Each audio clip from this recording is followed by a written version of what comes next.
पुणे महानगरपालिकेने जुन्या हद्दीचा प्रसिद्ध केलेला प्रारूप विकास आराखडा अस्पष्ट असल्याची तक्रार नागरिकांकडून करण्यात येत आहे। महापालिका प्रशासनाने जुन्या हद्दीचा प्रारूप विकास आराखडा नुकताच प्रसिद्ध केला आहे, परंतु त्यामध्ये मोठ्या प्रमाणात त्रुटी आहेत। डीपीतील नकाशे अस्पष्ट आहेत, त्यामुळे हरकती आणि सूचना मांडण्यास अडचणी येत आहेत। महापालिकेने प्रारूप विकास आराखडा प्रसिद्ध करताना 1987च्या जुन्या हद्दीचा मूळ आराखडा, प्रशासनाने शहर सुधारणा समितीपुढे सादर केलेला आराखडा आणि मुख्य सभेने उपसूचनांसह मंजूर केलेला आराखडा यांचे नकाशेही प्रसिद्ध करावेत अशी मागणी करण्यात आली होती। दरम्यान राज्य शासनाने त्यासंबंधी कोणत्याही सूचना न केल्यामुळे प्रशासनाने त्यांच्या सोयीनुसार केवळ बदललेला प्रारूप विकास आराखडाच प्रसिद्ध केला आहे।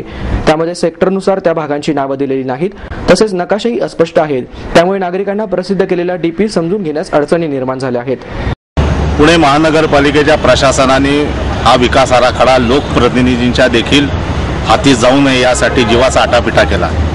लोकप्रतिनिधींना भांडावं लागलं, परंतु गेल्या काही दिवसांमध्ये अधिकृत फाळणी आणि मंजूर लेआउट घेऊन बिल्डरची लॉबीच्या लॉबी महानगरपालिकेमध्ये आली आणि त्यांनी या सगळ्या सूचना अनधिकृतरित्या महानगरपालिकेच्या बांधकाम विभागामध्ये डीपी सेलमध्ये नेऊन दिल्या आणि त्या सगळ्या अकोमोडेट करत हा डीपी केला।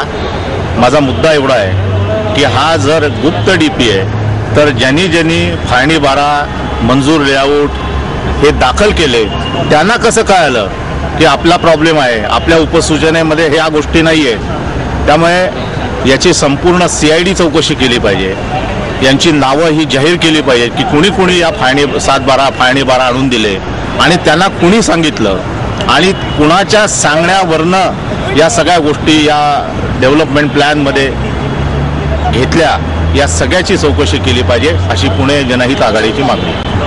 कायदेशीर सल्ला घेऊन निश्चितपणाने अँटी करप्शन ब्युरोकडे याची तक्रार नोंदवणार आहे आणि अँटी करप्शन ब्युरोने याची जर दखल घेतली नाही तर मग हायकोर्टामध्ये जनहित याचिका दाखल करणार। ते भ्रष्टाचार झाला आहे असं नाही, पण याच्यामध्ये साधारणतः जो फायदा झालेला आहे, ज्या उपसूचना आल्या एवढ्या उपसूचना लोकप्रतिनिधींनी दिल्या त्या जनहिताच्या साठी दिल्या का बिल्डरच्या हिताच्या दिल्या, त्या उपसूचना वाचल्या तर लक्षात येतं की यातली एकही उपसूचना जनहिताची नाही। यातल्या सगळ्या उपसूचना या बिल्डर हिताच्या आहेत। याच्यामध्ये कमीत कमी 400-500 कोटी रुपयाचा उलाढाल झाली असावी असा माझा प्राथमिक अंदाज।